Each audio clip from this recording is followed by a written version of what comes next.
Welcome to the Leading Together podcast. I'm Shaun Lee. Joe's not with us today, but we've got a very special guest, Kurt Senske. He's an experienced CEO, board leader, author, and consultant who has spent decades helping nonprofit organizations strengthen governance and leadership.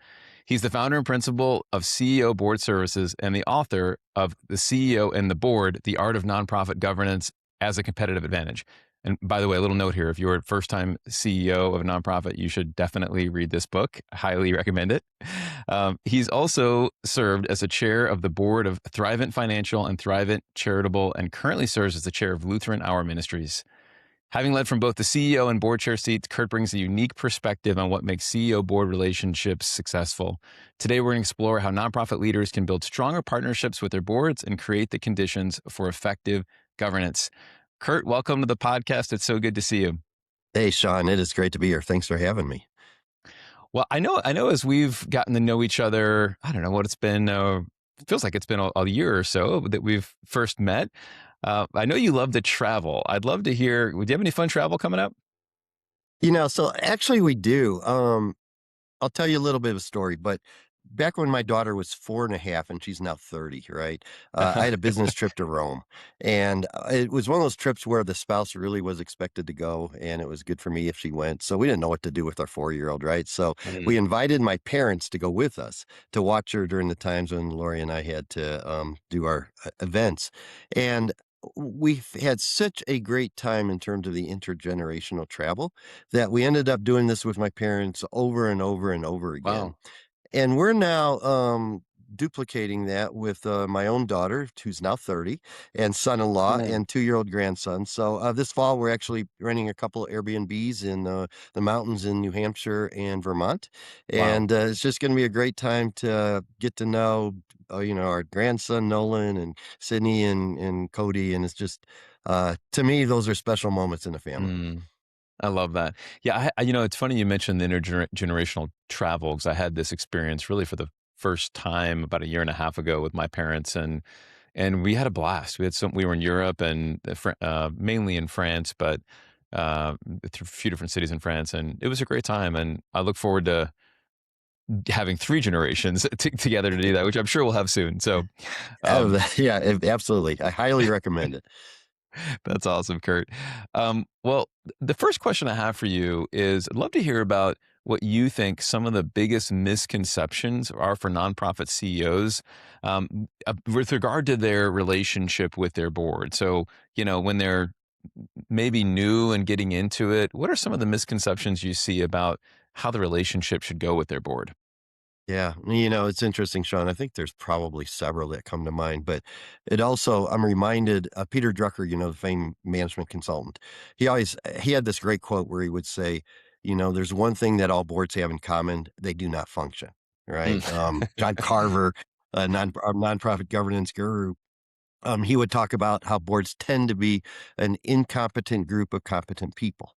And so there's some truth to both of those, right? And so oftentimes CEOs come into a relationship with boards, and they don't necessarily see the value of a board of directors. It's something to be managed, it's something that they have to do, but it doesn't necessarily in their minds add value. And I think there's a couple of risks to that. One is that you do need to build that relationship with the board of directors, or if you don't, when things get bad, you're probably the first to go, right? And so this is a team sport. It's much like the leadership teams that, people like Shaun and you and Joe develop on, with your clients. It's the same thing with board of directors, right? You've got to build that team relationship. The other piece of the puzzle that I would just suggest to CEOs of nonprofit organizations is, especially since COVID, the world's gotten so much more complex that it's almost impossible for a CEO and executive director to know everything about your organization. And so in a good organization, you'll have the right skill sets and the right talent around your board of directors that actually can be your advisor, that actually can be your confidant, that can be your create strategy on behalf of your organization. And so look at your board of directors as, in some ways, that trusted kitchen cabinet. Mm, And it'll help you, in one, develop relationships. Two, it'll help the board of directors feel like they're actually making a difference within the organization, which is what they want to do. yeah. And three, it's probably the right move for you from a career perspective as well. You have to have that relationship with the board of directors to be successful. Yeah. Well, Kurt, I love so much of what you're saying here. Part of what I'm hearing you say is it maybe starts with a mindset shift. If a leader's coming in with maybe a negative or somewhat cynical, or the way I think the way you put it is just like something to be managed. Yeah. I'm kind of hearing you first and foremost say it's really helpful to shift the mindset around to thinking them as resources and members of the team. And um, so, what have you seen? How do executive directors do that? How do they begin to shift their perspective? Like, just I'm thinking of some baby steps maybe they could take that could help them to see their board in a different light if maybe they are starting from that place. Yeah, so it's interesting to me, and I talk about this in the seat on the board, but the research is really clear that your board governance relationship, your model, your practice, it can actually become a missional advantage if you pay attention Mm, to it, if you're proactively, viewing that board governance relationship as such. And so the pieces of the puzzle that the research is pretty clear about is taking the time to build that healthy relationship with the board of directors, those one-on-one meetings, the coffees, et cetera, really mm, getting to know them. yeah. Becoming comfortable sharing everything with the board, and then having, in that trust-filled relationship, the board's also going to want to share everything with you, the good, the bad, and the ugly, right? Hmm. Especially in this day and age when the world has changed so much since COVID, and now since, even January 2025, there's so much differences in terms of funding streams, either at the federal or state level for nonprofit organizations, right? That Hmm. for a good organization to survive and to thrive, there needs to be that shared partnership in terms of clarity of strategy. And so, working with the board of directors at that 30,000-foot level, what is our clear strategy? What are the few things we have Mm, to do in the next few years to accomplish that? What's that one thing we need to do in the next 12 months to keep the momentum going? yeah. Yeah, and then the last couple of things would be, making sure that those elephants in the room have been identified and addressed. So is Yeah. it a financial thing? Is it a talent thing, et cetera? Do you actually have the requisite skill sets around your board table to make a difference? Hmm. Oftentimes, in the past, we would find well-meaning, passionate board members who really didn't have a lot of skill sets. Today, what we're Mm, finding is, in addition to being passionate about your organization, what is that expertise you bring to the table? yeah. And do you have that emotional intelligence to play that team sport? Yeah. So those would be a few things that I would talk about.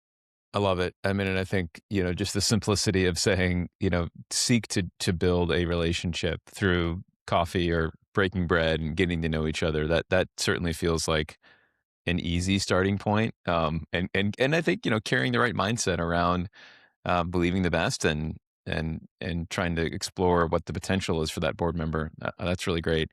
Um, so many questions swirling in my head right now, Kurt. I think maybe where I'll go next is when those relationships are strong and healthy between the executive director and the board, what are the pillars that are in place that allow that to be true? Wow, that's a great question. So I think there's several. One is trust, obviously, Mm, right? Trust and integrity, honesty, being willing to share everything. Two is to have clarity in terms of the goals that we want to accomplish in the next year, in the next 3 years. mm, Three, how are we going to assess that? How are we going to hold each other accountable, knowing that the world is changing so quickly that mhm, you may have to reassess your goals and to pivot, right? But it's yeah, it's it's really having and then uh, being able to utilize each other's talents and resources so that collectively you are stronger than your parts. mm, In the boards that I've worked with where they've been able to accomplish this, it's amazing what an organization can do because you yeah, reduce that friction between, board governance and the leadership team, yeah, which then allows you to focus completely on your strategy and your mission going forward. mm, yeah. That's really great. I'm curious. Maybe I'll just go down a not so great path for a minute here. Okay. But on the other hand, where where maybe there's real strain that exists between a CEO and their board. What are some of like the major causes of that you've seen? Yeah, yeah. It runs the gamut. Some is it's a lack of trust based on previous experiences, and so Mm, I'm working with a board right now where they had some issues with their previous executive director. That person was probably in that role a weak executive director, right? And so they probably made the right decision in removing that individual. They brought on a strong executive director, but they're not letting that individual actually run the organization because I think there's just that lack of trust because of their past experiences. And so yeah, what I like to share with the board of directors is at board meetings is, think about your organization in terms of different seasons. There's going to be seasons when you do need to lean in, whether it's a PR issue or a financial issue or weak executive director issue. But when things are running on all cylinders, when you have a great leader, yeah, in some ways your mindset should pivot to, yes, we're going to fulfill our fiduciary responsibilities, but then how can we support that leader so that he or she can, truly do what she does best, right? Which yeah, is lead this organization and accomplish a mission. And it takes yeah, emotional intelligence. It takes a different mindset. That's one piece of the puzzle. You can usually get through it if there's trust and integrity and honesty, but again, it takes building those relationships. That doesn't come easy.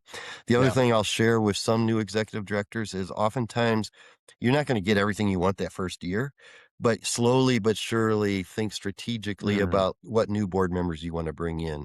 Who yeah, can you build alliances with within the existing board so that the culture does change? yeah. Oftentimes you see new CEOs who want to change the board culture on day one. It doesn't Right, work, right. right? It Yeah. takes that time to change that culture. I think that's a really good word. And it's like any really meaningful change. If you want to, if when it comes to like implementing a new long-term vision, or even I would say our work, like significantly changing the performance of a single team, especially since we primarily we work with executive teams, we often think of the work as initially trajectory shifting, but then it's not truly transformational. That takes time. Like that takes ongoing investment after you get on a new trajectory. I imagine it's probably the same way as it relates to either the dynamic of just a healthy relationship between the board and the executive director, or even just like getting the board to a healthier place. Yeah, and the one thing that I always share with the executive directors is that your board makeup, your board culture is constantly changing. So this is not a one and done, right? Mm, yeah. Over my 10 years, 23 years as a CEO, I think I had 7 different board chairs, right? And they all came in with different personalities, different Well, backgrounds. And so it was incumbent on me to adjust to them because they probably weren't going to be able to adjust to me as much as I could to them. And mm, so again, it takes that emotional intelligence, it takes the empathy, it takes really understanding, all right, within our leadership team and our board of directors, what is that art of the possible? What can we accomplish together mhm. in order to fulfill our mission? That's great. I think underlying a lot of what you're talking about, I'm hearing a need to create role clarity between the two, the executive director and the board. I'd love to hear your thoughts on what are some steps that can be taken to drive that role clarity, and even if you have any like recommended tools or artifacts that could come out of that. Yeah. And in some ways, that often is the biggest friction between a board and an executive director. Board members come in oftentimes with experiences on different boards of directors that they think one board is the same as all the other boards, and Right. one of the things I talk about in my book is every organization is so unique in terms of its culture, its history, its mission, and so it demands that you create a governance model that makes the most sense for your particular organization. Mm, And so, one is to come in with that understanding that, all right, what makes the most sense for us? Are we in a growth mode? Are we in a maturity mode? Are we in a declining mode? Are we in a rebirthing mode in terms of organizational life cycle? That would also have an impact in terms of sort of governance model you have. But, maybe to answer your question, Sean, one of the things that I like to recommend, and it's always surprising me how many organizations don't have this, is it's helpful to have that written board policy manual where Mm, there is that clarity in writing between what's the role of the executive director, what's the role of the board of directors. Uh, hmm. if when somebody then crosses the boundary, we can go back to that or we can change it.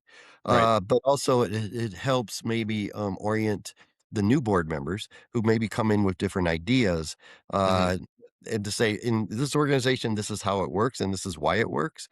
Yep. And so this is the model we follow, and you can either then opt in or opt out. Yep. And what are the like the recurring topics that you see that need clarity? Like certainly you and I have talked about like strategic planning is one of those, but I know there's probably others.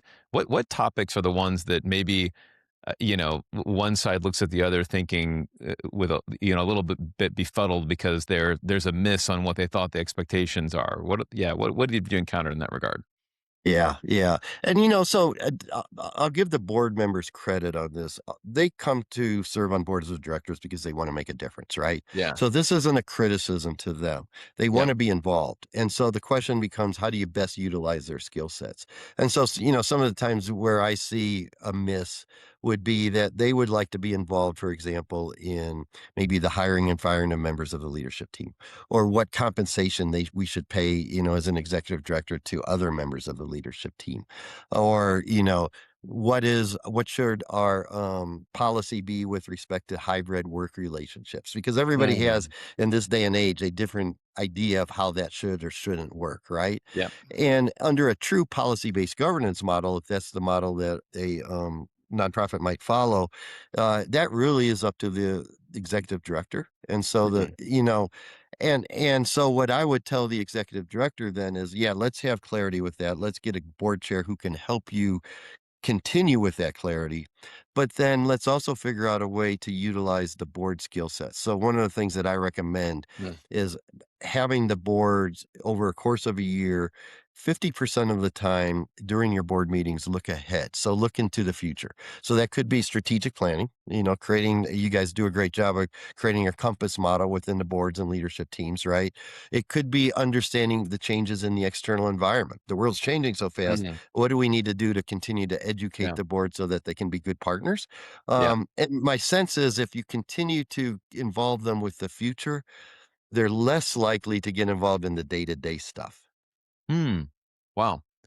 That feels that makes sense, and I think and maybe like giving them the ability to clearly understand how they get to engage and participate in strategic planning, and I would say also this is one of the things I think we bring counsel and coaching to the executive directors we work with is around and keep them up to date and apprised of how it's going in pursuit of that, right? But Yes. what I'm hearing you say is like if you're doing both those things, so they're engaged in creation and understanding how you're doing, maybe that'll naturally work to get them to step back a bit on the day to day.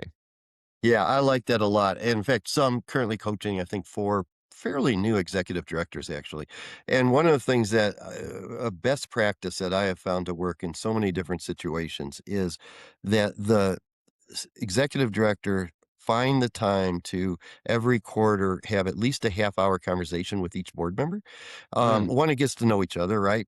yeah, Two, it also then allows the board member to ask any questions he or she may have or concerns, but doesn't necessarily want to bring up in a board meeting. But if they do have concerns, we can deal with it at that point. And so then the mm, board meetings actually tend to go much better and much smoother because the concerns have been taken care of ahead of time, and in yeah, the process you're building those relationships, those yeah. one-on-one relationships. So that's a best practice that I almost insist that every new executive director implement, because I think it's just in their interest. That's great. If you were to be able to speak directly to board chairs here, I'm sure some will be listening to this. What advice would you give them to set their executive directors up for success? That's a great question. So I'd probably address it on 2 or 3 levels. One is, so most board chairs think of their role as almost a coach and a quarterback. So if the Mm, coach calls the plays, the quarterback, executes, and if he or she doesn't execute well, they fire him and get a new quarterback, right? uh-huh. That in my mind, that's not the right analogy. The right analogy is almost like a great marriage where Mm, you are mostly a partner. You're a confidant, you're a therapist, you're a cheerleader, you're a taskmaster, you're an advisor, all those different pieces of the puzzle that come into a great relationship. yeah. And so if you would view, so there are times, and probably the best board chair I ever had was a guy named Sig Cornelius. And what Sig would do is, one, we would sit down and have dinner before every board meeting. Mm, Two, he would, after the board meeting, give me just great feedback in terms of what went well, what I could do better. And then mm, three, knowing that I also knew he had my back. So when a board member actually acted out, he was there to take care of the issue because he knew that that would cause some issues if I had to do it, right? mm, That's the type of board relationship you want to have. The other yeah. piece of the puzzle, though, is that the board chair also needs to be responsible for managing the board itself. So if a board member does cross the line and get more involved in operations than he or she should, it's really the board chair's role to counsel with that, right? It's the Yeah. board chair's role to make sure that everybody's doing their duty and to have those conversations if they don't, Yeah. and really to manage and govern and to lead the board of directors. That's another big help to the CEO. The Yeah. research is really clear that becoming an executive director is often a lonely job. And Yeah. so one of the roles of Mm. the board, and especially the board chair, is how can we best support that executive director so that they do feel like they are making a difference and that they want to continue in that role. Yeah. That's so good, Kurt. I think one of the things just coming through real clear to me as I listen to you respond to each of these questions is how important investing in the relationship, particularly with the board chair, is for an executive director and vice versa, board chair to the executive director. But I love that you had a practice of having or habit, a rhythm of routine of having dinner um, before the board meeting. That just feels so healthy. Like that that y'all were investing in each other, getting to know each other. I can just imagine how naturally trust is building and that that just creates a really positive picture in my mind when I hear about something like that. Yeah, no, absolutely. And this individual, my board chair, had a full-time job as CEO himself, right? And Yeah, so one, the good news is he knew what it was like to be a CEO. But, yeah, he didn't have the time to do this, but he took the time because that's how invested he was in our organization. yeah. And there's another side to this, and I think sometimes when we're coaching executive directors, especially ones that are on the newer side, who are and maybe haven't yet had a experience the dynamic directly of having a healthy relationship with their board chair. Not to say it's like totally toxic or not working, but it isn't maybe what they imagined it would be. Um, at times, it can feel like the impression I get as we're coaching the executive director is that it feels like they're managing two different significant things. Like they're leading all this complexity in the organization, their own executive team, rolling out their strategic goals and building a healthy culture. They have all these visionary things and just day to day things they're trying to steward well, and then they've got this whole other thing that they're trying to manage too, which is totally unique to I mean, there's shareholders in the for-profit sector, but if you're running a small business, like I'm not accountable to anyone like that, right? And so, Right, exactly. and sometimes I think about that dynamic, and I'm like, golly, this is so challenging to be managing both of these ways. Yeah. And I often kind of just wish that's why I asked you the question that the board would like just appreciate that and with a greater sense of it's such a unique dynamic to have to lead both ways. And ideally there's like no extra stress, no extra burden that's coming up from up here because of all that they need to accomplish here. So Yeah. yeah, what are some common ways that well-intentioned board chairs like accidentally make the CEO job harder? Yeah, right. One is maybe calling all the time and asking for Okay. this and asking for that. The other is, Right. without telling the CEO, talking to all the different staff within your Oh gosh. organization. Yeah. You've got to have some real boundaries there. I was Yep. just with a board a couple of weeks ago, and one of the questions that came up is how do you select board chairs within the governance system? Mm. And one of Yeah. the things we talked about is how important this is in terms of the health of the board and also in terms of the relationship with the CEO, right? And so, you're looking for that good fit between the CEO and the board chair. You're looking for someone who's hopefully had executive team experience because then Mm, they know what a CEO might be going through. yeah. And you're especially looking for someone who can bring humility, no ego, emotional intelligence, because you're herding a bunch of cats. Yeah. And you're also trying to be that partner with the executive director. A good or bad board chair can make or break that executive director. There's some interesting research that right now, the average tenure of an executive director is really only about 5 years because these jobs have become so Mm, difficult, right?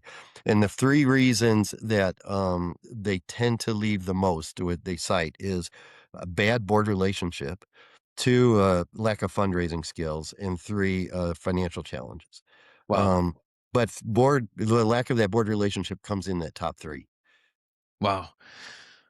Yeah, and that feels that the other two feel more challenging, but that one, when I hear that list, feels like the one that should be able to be fixed, right? That Yes, right. I mean, of all of them, like some things are out of your control with the other ones, but when you think about this is really just about relationship building, role clarity, and good old team building is at the heart of that. That those feel like solvable problems, which to me is maybe the most frustrating part of that being on the list.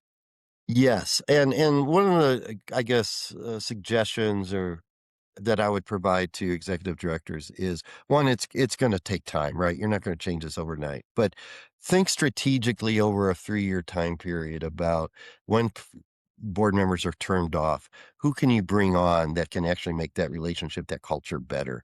What Yeah. type of, in terms of your own specific organization, what sort of diversity and skill sets make the most sense for your organization, right?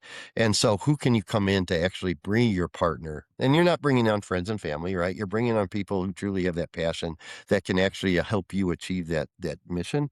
Yeah. It's not necessarily going to be overnight, but it's something that I think is should be in one of the top goals of an executive director is to proactively shape your board to make it an effective board, Hmm. knowing that as the world changes, the makeup of your board's also going to change. And Yeah. also maybe even making recommendations if for some organizations who don't have term limits, let's get Hmm. term limits in there because Hmm. that can cause some issues too if you've got somebody Yeah. on the board for 20 years who thinks he or she knows everything. Yeah. Term limits good in many contexts, right? So, Exactly. Exactly. um, all right. So I wonder if any. I'm curious if any stories or um, like practices that you have implemented come to mind when you think about a dynamic that wasn't going well between an executive director and a board that then turned around and got on the road to health and got to a healthy place. Can you name like either a story or something that happened that got it back on the road to health? Yeah.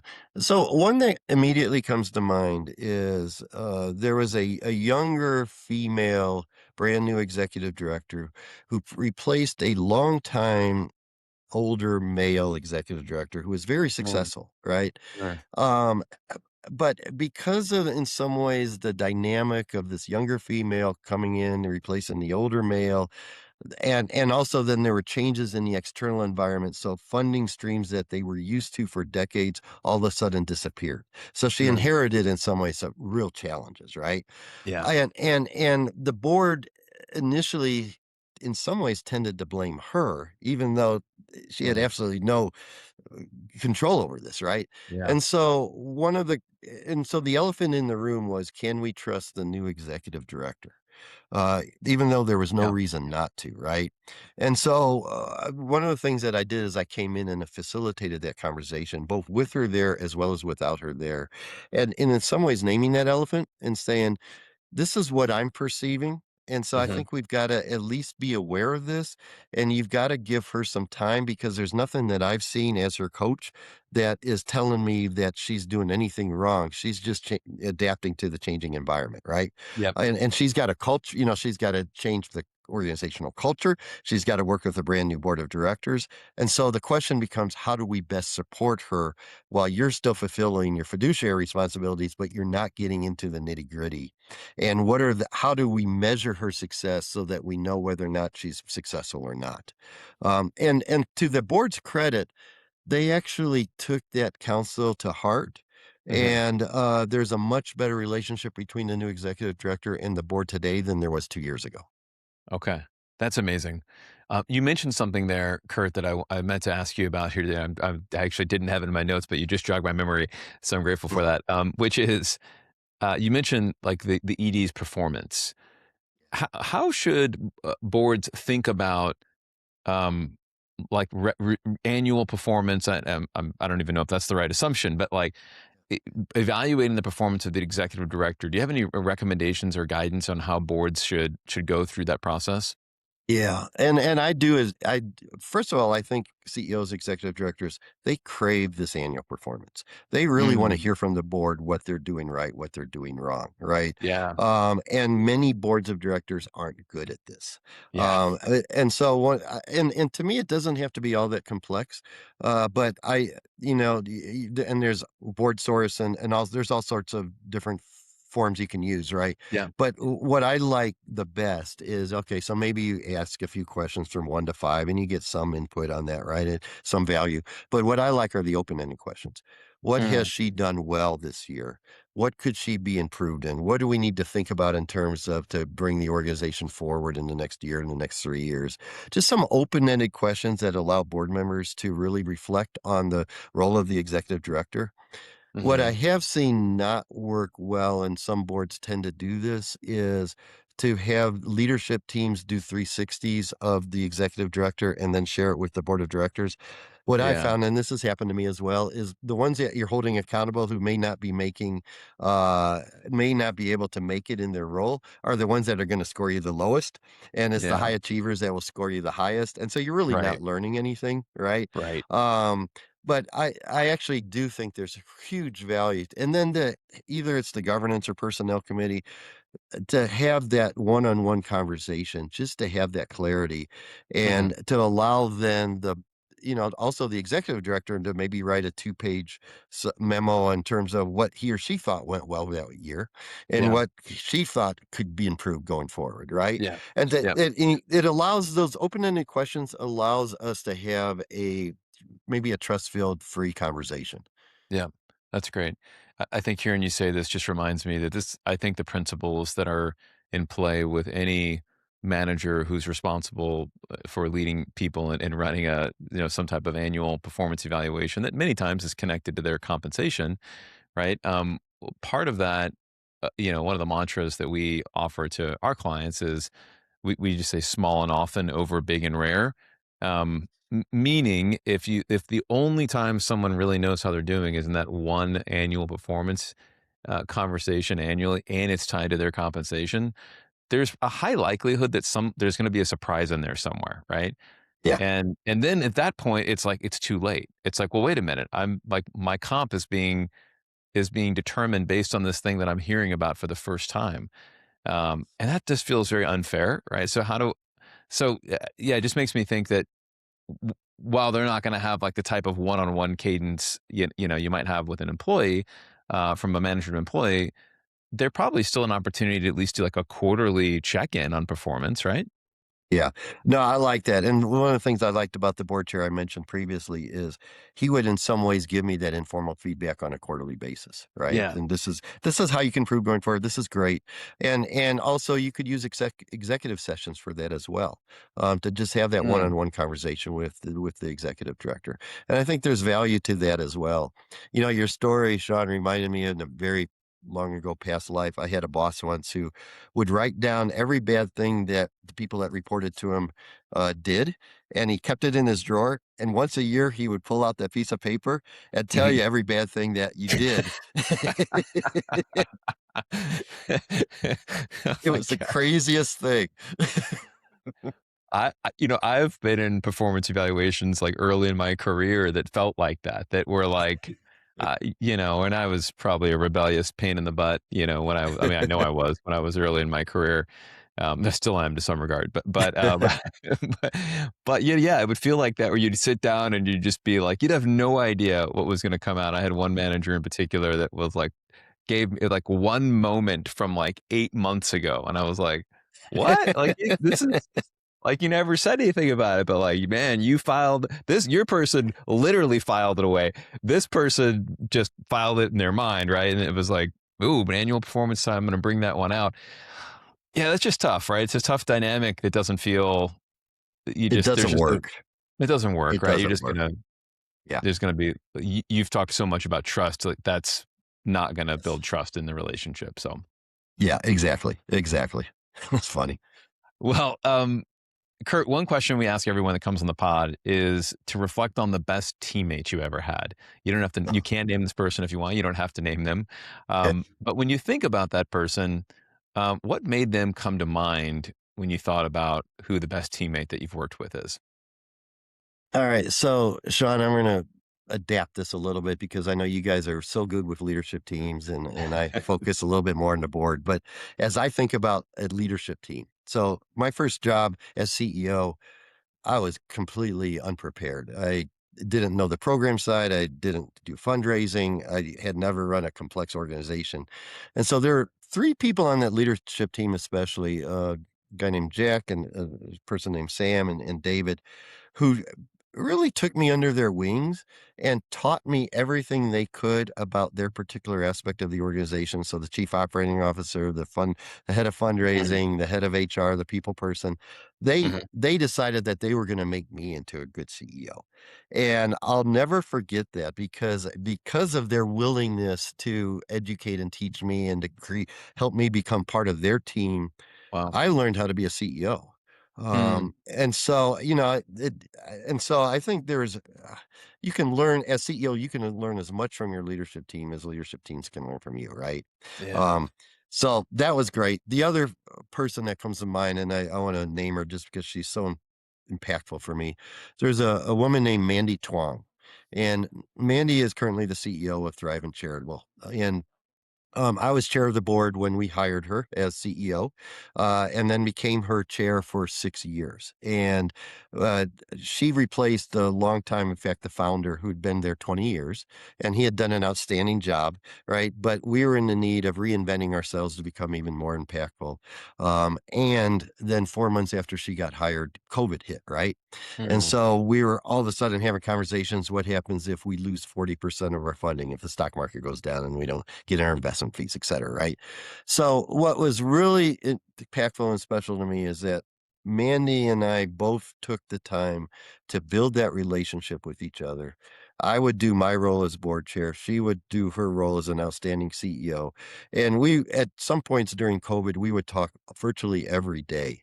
But during that wow. process, then we figured out, how to become colleagues, how to become partners, how to move the organization forward, what Mm, roles each of us had to play. In the yeah. process, we obviously became good friends. And it was to me an impactful experience because I learned firsthand how important the role of a good board chair can be. And I Mm, also learned the importance of that relationship between the CEO and the board chair. And if you have the right people in place, you can actually collectively move that organization forward. mm, And so it was really fun to see the progress that the entire board, the entire leadership team, Mandy and myself, we made during those 6 years. And I give Mandy all the credit because as the mm. CEO, she realized that she needed the board to play an impactful role in order for us to succeed. Yeah. That's great. Well, Kurt, I love both of those things that you shared, and maybe to go back to the first thing you shared, I think our audience will appreciate that. The teams we work with will appreciate that because really, what I heard you express there is that onboarding to the executive team, even at the CEO level, is a team responsibility, Yes. and onboarding and development, which is, I think, a kind of a novel idea for a lot of people, and I think it requires a lot of humility for other members of the executive team to help in some ways develop their boss, right? Yeah. So Yeah. so but that's such a healthy mindset and approach, and So I love that story, and I want to hear more about that experience sometime. That's just really cool. So Yeah, yeah, um, great people. thanks for sharing both those stories. Hey, where can people find you if they want to follow you or engage with your work? Yeah, so LinkedIn might be one place, Kurt Senske. Also kurtsenske.com, Mhm. kurtsenske at gmail.com. So all those different places. Those are the three places that probably are easiest to find me. Cool. And anything you want to promote? I don't know if promoting is the right word, just because you knows this as well as I do, Sean, that you kind of make like 10 cents for every book you sell, right? It's not a lot, I'll say that. Yeah. But I do strongly believe that, and over 1,500 organizations have used the CEO and the board. And so Mm, if you are a board member, if you are an executive director, and you want to improve or enhance your governance model and practice, that's a good resource to turn to. absolutely. And as I mentioned in the beginning, fully endorse it. It's one of those things where I think I come across books like yours, and it in many ways it like the title feels so like just plainly clear about what it is. You have this moment where you're like, how come nobody's wrote a book about this before? Right? Because everyone needs to understand this dynamic and the clarity of roles, and so in many ways I see it as a lifeline for new executive directors that are coming in, or maybe even ones that have been around for a little bit but just haven't necessarily thought about these type of things. Yeah. No, So, I agree. And the best compliment I ever got was somebody told me, he said, "This is the first governance book I've actually read the entire book of." mm. Because, typically they're so boring, right? Absolutely. Well, Kurt, thank you so much for joining us. I mean, I was so excited to have you on because you have such a unique perspective, having been really in three dynamics, having worked at certainly as a CEO, as a board chair, but then as part of funding organizations as well. So, really appreciate your perspective. Thanks for joining us today. It's my pleasure, Sean. Thank you for all that you guys do as well. Absolutely. Well, thanks for tuning in to this episode of Leading Together. If you found it valuable, be sure to like, subscribe, or leave a review. It helps more leadership teams discover conversations just like this. And if you're watching on YouTube, hit the like button, subscribe to the channel, or drop a comment with your thoughts. And you can always find more resources at sixlevers.co. That's the number 6levers.co, no M, including signing up for our newsletter, which we ship out every Tuesday morning. Thanks so much for listening in.